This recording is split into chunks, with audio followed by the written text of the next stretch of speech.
사무엘상 21장 10절부터 15절 말씀 읽었습니다. 어려움이 계속될 때라는 제목으로 함께 은혜를 나누고자 합니다. 우리가 엎친 데 덮친 격이라는 그런 말이 있죠.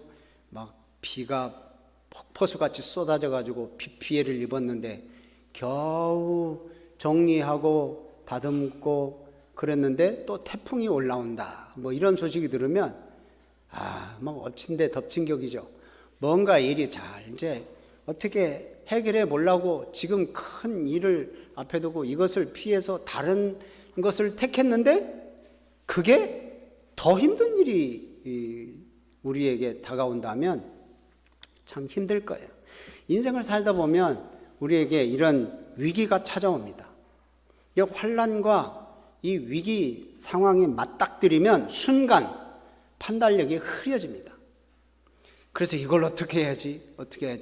그래가지고 큰 일이 앞에 딱 들이닥치면 더 판단력이 흐려져서 그동안 뭐 평소에 그렇게 판단했을 법한 그런 일들도 제대로 판단을 못하고 더 어리석은 행동으로 해가지고 더 큰 위험에 빠지는 경우가 종종 있다는 거예요. 이때 우리들은 상당한 두려움에 빠지기도 하죠. 여기 그런 상황이 만약에 우리에게 닥친다면 그럼 과연 우리는 어떻게 그 상황을 대처할 것인가? 오늘 여기 본문 말씀을 보면서 다윗이 당한 그런 상황 속에 하나님께서 어떻게 역사하셨는지를 여러분 보시기를 바랍니다. 그래서 다윗의 상황만 보지 마시고 하나님께서 어떻게 일하셨는지를 좀 보셔서 우리가 하나님을 어떻게 바라봐야 되는지를 여러분 깨닫고 그래서 그렇게 사시기를 바랍니다. 오늘 말씀을 보면 이제 이 전의 말씀을 좀 우리가 생각해 봐야 되는데요. 다윗이 블레셋 장수 골리앗과 전쟁을 한판 붙습니다. 그래서 이제 다윗이 골리앗을 이기죠. 그래서 전쟁에서 승리하고 돌아옵니다. 돌아와서 이제 개선문을 지날 때 많은 사람들이 환영을 하죠. 야, 사울 왕이 죽인 자는 1000명이라면 다윗이 죽인 자는 10,000명이로다. 그래가지고 막 환영을 합니다. 그 소리를 딱 사울 왕이 들으니까 사울 왕이 어떻게 했어요? 기분이 나쁘죠. 왕이 1000이고 다윗이 10,000이면 이건 나를 뭘로 아는 거야. 그래서 이제 이 다윗을 시기하고 질투하기 시작합니다. 그래서 미워해요. 그래서 사울 왕이 다윗을 미워하고 그래서 다윗을 죽이려고 이렇게 시작을 합니다. 그래서 다윗이 많이 도망 다녀요. 이제 미갈의 도움도 받고요. 사울 왕의 아들 요나단의 도움도 받아서 이 사울이 죽이려고 하는 그런 상황들을 모면하기도 합니다. 또 이제 도망 다니면서 사무엘에게 피하기도 하고 제사장 아히멜렉에게도 피해서 도움을 받기도 합니다. 그런데 정말 끝까지 사울이 자기를 죽이려고 쫓아다니는 거예요.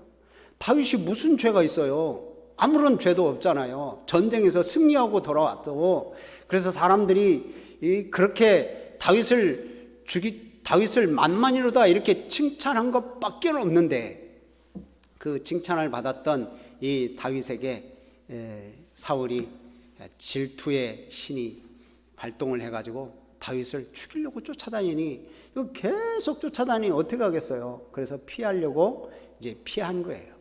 근데 어디로 피했냐? 다윗이 사울을 두려워해서 도망치는데 자 10절 말씀을 보면 다윗이 선택한 도피 장소는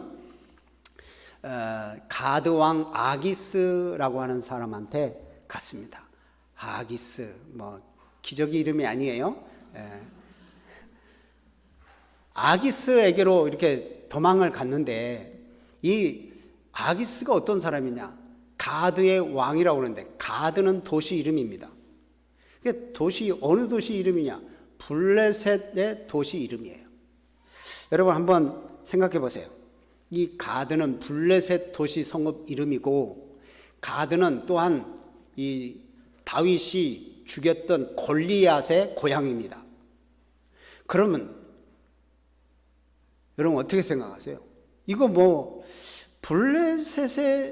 블레셋으로 도피한 이유가 분명히 있을 겁니다. 그게 뭐냐면 이 블레셋의 아기스 왕은 사울 왕과 아주 적대적이죠. 이스라엘과는 아주 적대적입니다. 그러니까 이 적대국에 가면 사울 왕이 나를 여기까지 쫓아와서 죽일 수가 있으랴?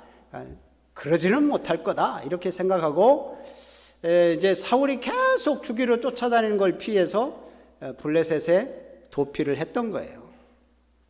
근데 아무리 사울에게 쫓기는 상황이라지만 그렇다고 적대 국가로 피신한다는 것은 이건 좀 이해하기가 어렵습니다. 마치 여우를 피하려다가 호랑이 굴에 들어간 격이나 마찬가지예요. 거의 죽은 목숨이죠, 여러분 생각해 보세요. 다윗이 누굽니까? 골리앗을 죽인 사람이에요. 블레셋과 전쟁에서 블레셋을 패배케 한 사람이 바로 다윗이에요. 근데 자기 생각에는 그럴 거예요. 다윗은 자기 생각에는 내가 적대 국가의 장수가 이렇게 귀순을 하면 환영할 것이다, 이렇게 생각했을 수도 있어요. 그렇죠. 우리나라를 이겼던 저 위대한 장수가 우리나라의 편이 되면 얼마나 좋으랴라고 블레셋이 생각할 것 같아서 그쪽으로 피해 갔을 수도 있는데 이건 신앙적으로는 전혀 아닌 겁니다. 생각해 보십시오. 이스라엘의 왕으로 기름 부음 받은 이 다윗이 이 블레셋으로 도망갔다? 이건 어리석은 선택입니다. 그리고 이 블레셋으로 도망가기 전에 다윗이 하나님 앞에 물어보지도 않았어요. 기도도 안 했어요. 그만큼 지금 피해 다니고 도망 다니다가 이 사울이 죽이려고 하니까 도망 다니다가 영적으로 침체되어 있고, 그래서 정확한 판단을 하지 못해서 잘못된 결정을 하게 된 겁니다. 여러분, 아무리 어려운 처지에 있다 해도 우리가 머물러야 할 곳이 있습니다. 신앙인이 머물러야 할 곳. 다윗이 아무리 어려운 처지에 있다 해도 자기가 피해야 할 곳이 있습니다. 근데 블레셋은 다윗이 머물 수 있는 곳이 아닙니다. 그 결과 어떻게 됐어요? 아주 곤욕을 치우고 나오게 돼요. 이 비슷한 일을 겪었던 사람이 있죠. 아브라함이라고 하는 사람입니다. 아브라함이 하나님의 명령을 받아 너는 네 친척 본토를 떠나 내가 네게 지시한 땅으로 가라. 그래서 갈대아 우르를 떠나가지고 이제 가나안 땅으로 왔습니다. 하나님께서 약속하신 그 땅이에요. 가나안 땅에 살다 보니까 기근이 들었어요. 여기서 못 살겠네. 그래서 애굽으로 내려갔어요. 애굽으로 내려가서 어떤 일을 겪었습니까? 거기에 가지 말아야 되는데 거기에 내려가가지고 아내를 빼앗길 뻔한 그런 일이 있습니다. 물론 하나님께서 그를 보호해 주셨죠. 여러분, 성도들은 어려운 일을 당할 때 하나님의 말씀 따라서 나아갈 길을 선택해야 됩니다. 위기 순간에 빠졌을 때, 두려움에 빠지게 되면 자기 생각만으로 안전한 곳을 택합니다. 내 생각으로 안전한 곳을 택하는 거예요. 신앙적으로 안전한 곳을 택하는 것이 아니라 내 생각으로 안전한 곳을 택해요. 그렇게 하다 보면 하나님의 말씀에 불순종하는 곳을 선택할 수가 있다는 거예요. 내가 볼 때 안전한 길이라고 생각할지라도 하나님 편에서 말씀을 어기는 길이라면 그것은 단호히 거부해야 됩니다. 왜냐? 생명은 사람의 손에 달려있지 않습니다. 우리의 평안은 환경에 달려있지 않습니다. 우리의 안전은 이런 세상적인 방법에 달려있지 않아요. 하나님의 손에 달려있다고 믿으시죠? 우리의 안전은, 우리의 평안은, 우리의 생명은 하나님의 손에 있는 거예요.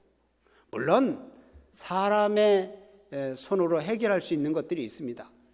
급한 돈이 필요하면 은행에 가서 대출을 받고 또 있는 사람한테 빌리면 돼요. 길을 모르면 내비게이션 켜고 가면 돼요. 그런데 인생의 문제, 죄의 문제, 영원한 생명의 문제는 이건 사람에게서 해결할 수 있는 게 아니에요. 우리 하나님에게만 그 일을 해결받을 수 있어요. 그래서 성경에 두 가지 길이 있잖아요. 두 가지 길. 하나는 좁은 길, 협착한 길. 하나는 넓은 길, 많은 사람들이 가는 길. 그러나 그 길은 결국 멸망의 길이고, 좁은 길은 순종의 길이지만, 힘들고 어려운 길이지만 그곳이 생명의 길이다는 거예요. 여러분, 우리는 어느 길을 지금 가고 있습니까? 내가 생각할 때 그냥 편하고, 야, 이거 이익이 될 것 같다, 그래서 그쪽으로 가는 것입니까? 아니면 하나님의 말씀을 기준으로 해서 하나님의 뜻은 이 길일 것이다 라고 생각하고 그 길을 가고 있느냐, 이거예요. 예수님께서 그러시죠. 자기를 부인하고 자기 십자가를 지고 나를 쫓아라. 여러분, 눈앞의 이익보다도 말씀을 따라가는 우리 성도님들이 되시기를 주님의 이름으로 축복합니다. 다윗이 그냥 사울을 피해서, 사울이 자꾸 자기를 괴롭히고 죽이려고 하니까 사울을 피해서 갔는데, 피해간 다윗이 너무도 또 곤혹스러워요. 막상 아기스한테 갔는데 그곳에서 이제 그 아기스의 신하들이 이렇게 말합니다. 11절 보면, 이 다윗이 이스라엘의 왕, 그 땅의 왕이 아닙니까? 이 사람은 백성들이 이렇게 찬양했습니다. 사울이 죽인 자는 천천히요, 다윗은 만만이로다. 이렇게 찬양한 자가 아닙니까? 라고 이렇게 신하들이, 이 아기스의 신하들입니다. 그러니까 블레셋의 사람들이죠. 이 사람들이 다윗을 일컬어 이스라엘의 왕이다. 또 백성들이 이 다윗을 만만으로 칭찬했던 사람입니다. 한마디로 말하면 이 다윗은 적장 중에 아주 대단한 적장입니다 라고 하면서 이제 얘기를 하는 거죠.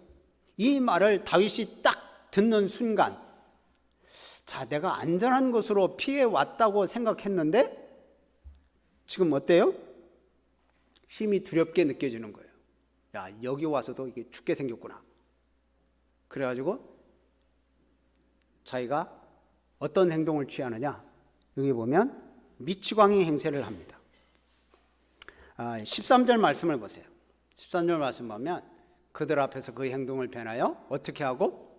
미친 채 대문짝에 그적거리고 침을 수염에 흘리고, 그래가지고 미친 척하면서 침도 질질 흘리면서 갑자기 미친 체 하는 거예요. 여러분, 다윗이 어떻게 사울의 창끝을 피해서 피해간다고 간 것이 어떻게 그렇게 더 죽을 위기에 닥치게끔 그렇게 돼버린 거예요. 근데 그걸 빨리 떠나야 될 거 아니에요. 그래서 그러기 위해서 취한 행동이 미친 척한 겁니다. 미친 척한 이유가 있어요.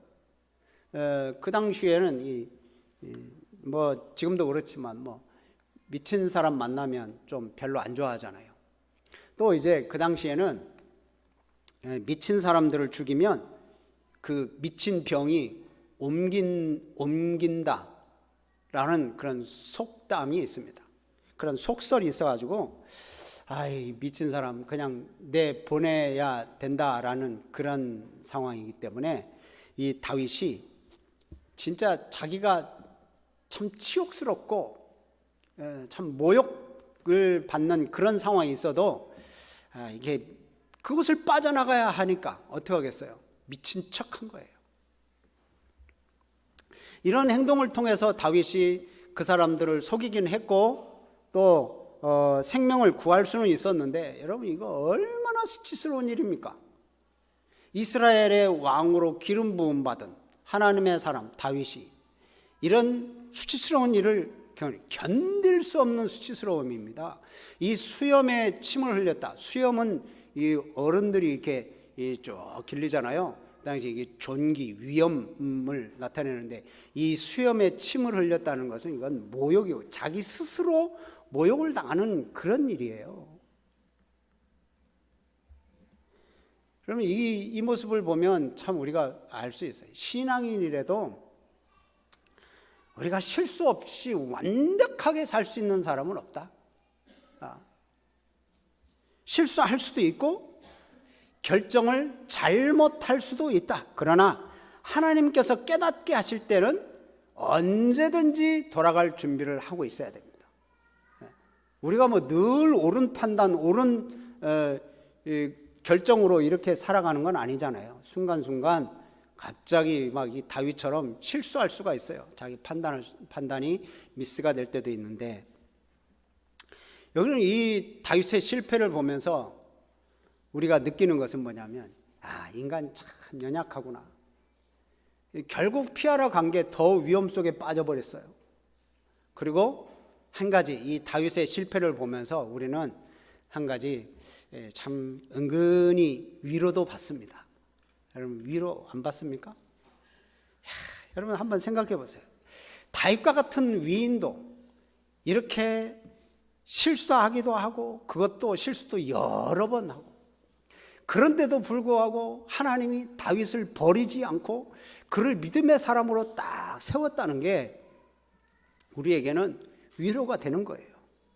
여러분 만약에 성경에 나온 인물들이 다 실수 하나도 안 하고 완벽하게 승리만 했다, 그러면 우리에게는 희망이 없어요. 그러나 다행히도 성경에 나오는 인물들을 보면 다 실수도 하고 여러 번 넘어지기도 하고, 근데 그런 사람들이 믿음의 조상이라고 다 서 있단 말이죠. 다윗도 그 사람 중에 한 사람이지만, 여러분 우리들도 한번 되돌아보시기 바랍니다. 우리는 완벽한 사람이 아니잖아요. 누가 우리 중에 완벽한 사람이 있을 수 있습니까? 지금 넘어질 수도 있어요. 넘어져 놓고 막 좌절하기도 하고 막 원망하기도 하고 불평할 수도 있어요. 여러분 우리가 불평을 안 하고 살 수 있습니까? 어떤 때는 막 하나님 왜 이러십니까? 막 그럴 수도 있잖아요. 그러나 고난 앞에서도 의젓하게 고상하게 살아가야만 의인이다? 아니에요. 고상하게 의젓하게만 살아가는 게 의인이 아닙니다. 진짜 의인은 우리가 넘어질 수도 있는데 다시 일어나는 게 의인됨의 특징이에요. 우리가 실수할 수도 있는데 실수를 인정하고 다시 하나님 앞에 나아가는 게 그게 의인이거든요. 잠언서에 보면 7번 넘어져도 8번 다시 일어나는 게 의인이라고 그래요. 7전 8기. 여러분 우리가 잊지 말아야 할 거 있어요. 그러니까 우리가 계속되는 두려움의 자리, 또한 계속되는 실수의 그런 연발 속에서 내가 하나님의 그 약속의 자리로 돌아가는 데 있어서 이거 어떤 대가를 지불해야 되는데 이거 너무 수치스럽다, 부끄럽다, 뭐 이렇게 생각하시는 건 이건 잘못된 생각입니다. 하나님 앞에 돌아가는 데 있어서 어떤 대가를 치르는 것은 수치가 아닙니다. 하나님 앞에 돌아가는 데 있어서 내가 완전히 가난뱅이가 된다 해도 하나님 앞에 돌아가는데 우선순위를 둬야 되는 거고, 하나님 앞에 돌아가는데 내 명예가 다 실추된다 해도 우리는 하나님 앞에 돌아가는 걸 부끄러워하지 말아야 됩니다. 하나님 앞에 돌아가는 데 있어서 내가 회개하고 주님 앞에 다시 서는 데 있어서 내 자존심이 완전히 망가진다 해도 우리는 하나님 앞에 돌아가는 데 주저하지 않아야 돼요. 이 다윗은 지금 하나님 앞에 돌아가기 위해서 완전히 미친 채도 했습니다. 망신당하더라도 하나님의 약속의 자리로 돌아가는 게 이게 믿음의 사람이에요. 그러니까 우리 성도들은 위기의 순간이 계속된다. 어려움이 계속 이어진다. 엎친 데 덮친 격으로 계속 이어질 때 여러분 우리가 하나님을 더 의지하시기를 바랍니다. 하나님은 유일한 피난처, 하나님은 우리의 반석이 되시고 피할 바위시고 방패시고 우리의 힘이 되시고 우리의 피난처가 되시는 분, 그 하나님을 의지하며 나아갈 때 만족을 얻을 줄로 믿습니다. 생명의 주가 되시는 우리 하나님이세요. 참새의 생명까지도 주관하시는 우리 하나님이세요. 그 하나님을 여러분 바라보시고 의지하시기를 바랍니다. 이 미친 척 하니까 이 아기스 왕이 다윗을 보고 정말 미친 사람인 줄 알고 막 내쫓아버립니다. 그래서 다윗이 내쫓겨나요. 참 우리가 보면 다윗의 명성이 있었잖아요. 그만큼 이 신하들이 블레셋 왕의 신하들이 아는 만큼 다윗의 명성이 있었거든요. 그리고 또 이 신하들이 그걸 알고 그렇게 반응을 하잖아요. 그런 걸 볼 때 이 아기스라고 하는 왕이 야, 다윗이 진짜 미쳤어. 한번 딱 보고 저 사람 미친 사람이야 라고 인정하는 것은 참 생각하기 어려운 일입니다.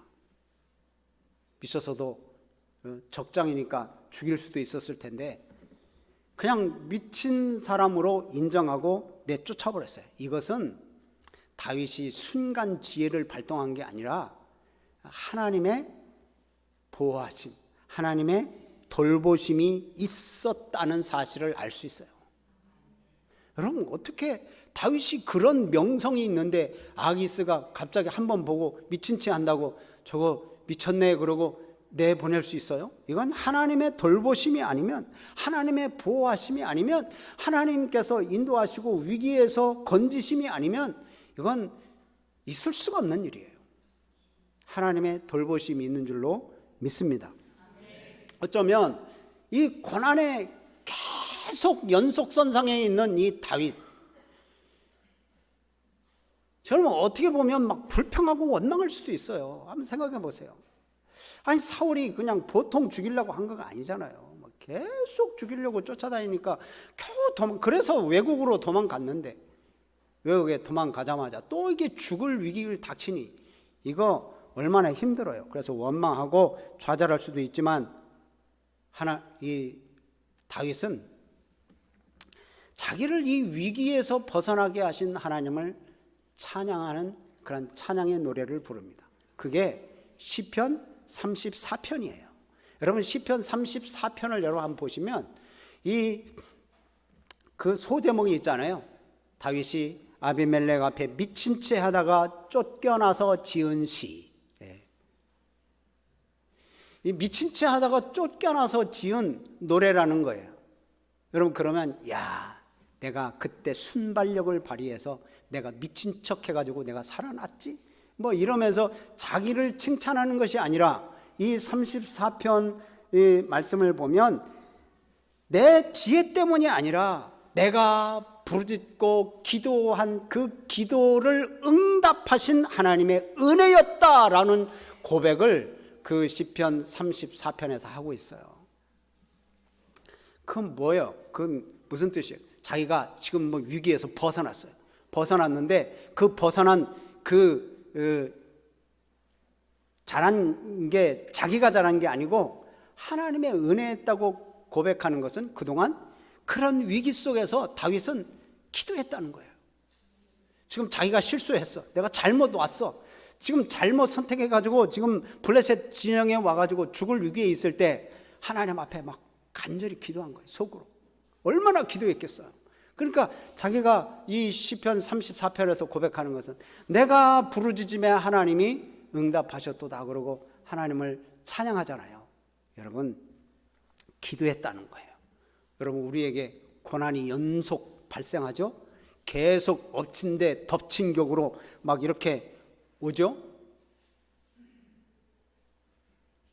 그럴 때 간절한 부르짖음, 그 하나님께 향하는 그런 부르짖음이 문제를 해결하는 방법이라는 겁니다.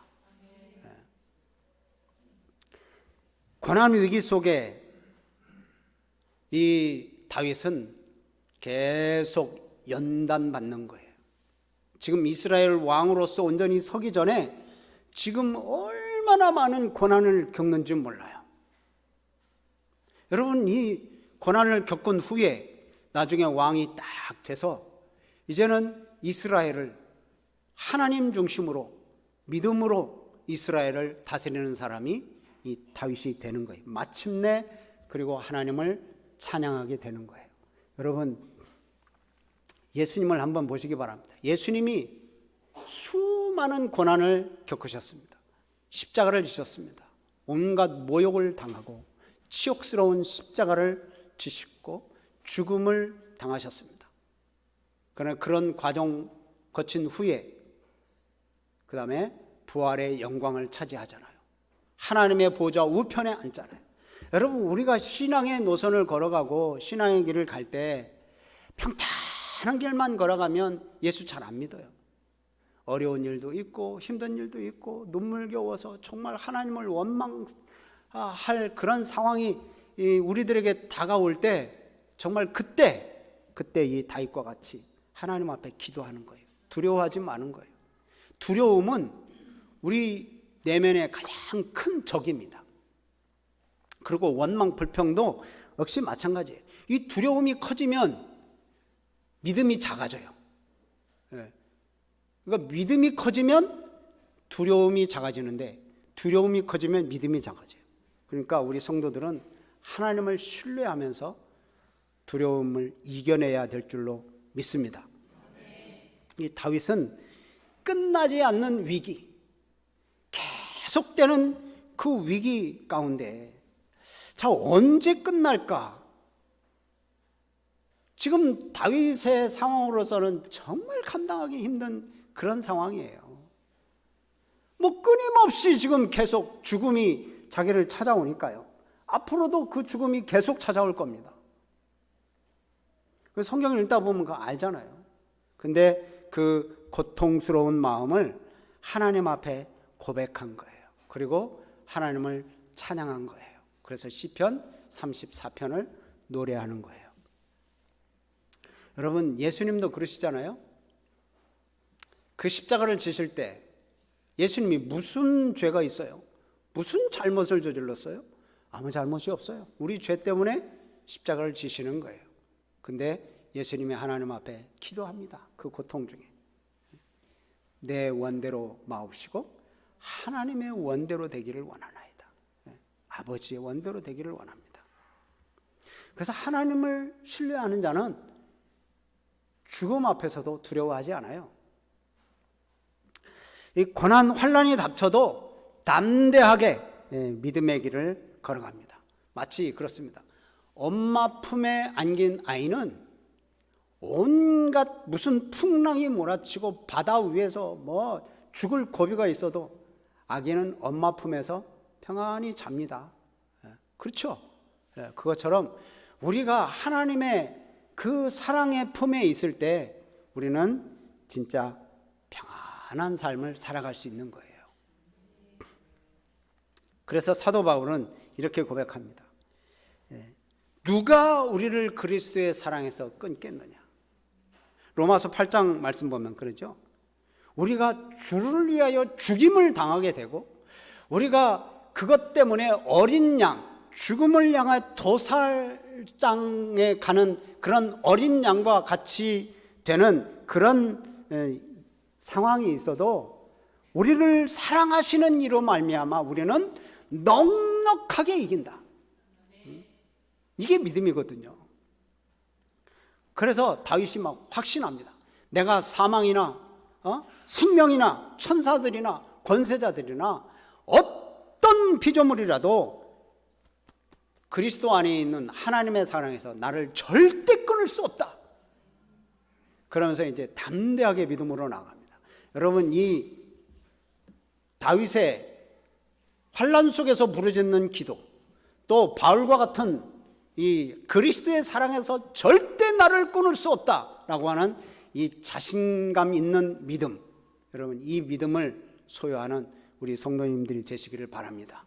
그래서 어려움일수록 두려움이 찾아와도 계속되는 그런 환난 속에서도 판단력이 흐르지 않도록 또 헛된 것을 의지하지 않도록 여러분 기도하시고 그리스도를 바라보는 우리 성도님들이 되시기를 주님의 이름으로 축복합니다. 아멘.